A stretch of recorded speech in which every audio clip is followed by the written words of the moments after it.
Добрий день, любі діточки! Ви чуєте? Чарівний спів.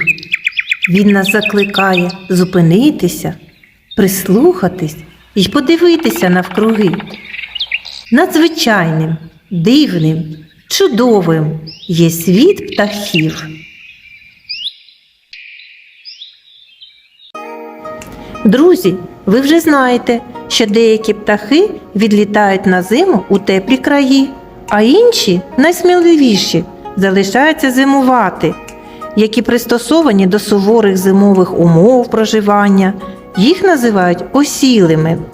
Це такі птахи – дятли, горобці, синички, сороки, ворони, сойки, голуби. Про зимуючих птахів, друже, пам'ятай, годувати взимку їх не забувай. Ще в давні часи люди звернули увагу на щорічні перельоти птахів. Перелітні птахи – це птахи, які мігрують на великій відстані, часто відлітають навіть на інші континенти. З настанням осінніх холодів багато птахів, що жили влітку в наших лісах і полях, прагнуть скоріше дістатися в теплі краї.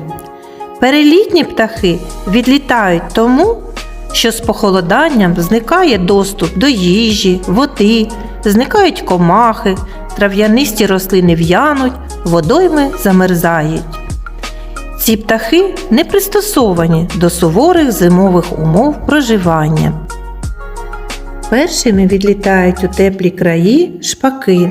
Вони збираються великими скупченими зграями, утворюючи чудернацькі візерунки. Не чекаючи перших приморозків, вирушають в далекий переліт. Метушаться, хвилюються ластівки. Вони теж збираються у далекий шлях. Високо, понад самими хмарами летять журавлі, тож значить, що до зими вже недалеко. Летять і вночі, і вдень, без відпочинку та не зупиняються доти, поки не прилетять до місця. Наступними відлітають дикі гуси. Вони дуже обережні і летять у вирі всі разом, старше покоління і молодше, яке навчається долати відстань прямо у польоті. Журавлі і гуси летять кутом, клином, шеренгою, а також один за одним, де на чолі летить ватажок. Відлітають у теплі краї зозулі, вони не збираються в зграї і відправляються поодинці. Відлітають і співучі солов'ї, часто зупиняючись на відпочинок.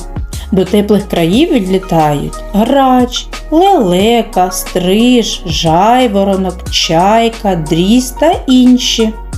До перельоту пташки готуються ще до осені. Вони добре харчуються, запасаються поживними речовинами, тому що на дорогу треба багато сил та енергії. Під час польоту вони зупиняються на ночівлю та підкріплення їжею. Але з настанням весни вони знову повернуться в нашу країну.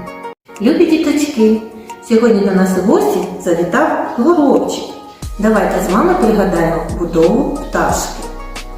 Пташка має тулуб, хвіст, крила, голова, на якій розташовані очі, дзьоби, лапи. На кінцівках лап є кіхтики, за допомогою яких пташка, перелітаючи з гілочки на гілочку, чіпляється кіхтиками. Весь тулуб пташки та голова вкриті пір'ям. Пташка відрізняється від тваринного світу тим, що вона має дві лапи, має крила, за допомогою яких вона літає. Птахи, дітки, це жива природа. Вони весело цвірінькають, перелітаючи з гілочки на гілочку та стрибаючи по землі. Давайте ми сьогодні з вами зліпимо ось такого горобчика. Дорогі діточки, перш ніж з вами розпочнемо ліплення, давайте зробимо пальчикову гімнастику. Сонце в небі засвітило, до нас пташка прилетіла, Поспішай до годівнички, поклювати там пшенички.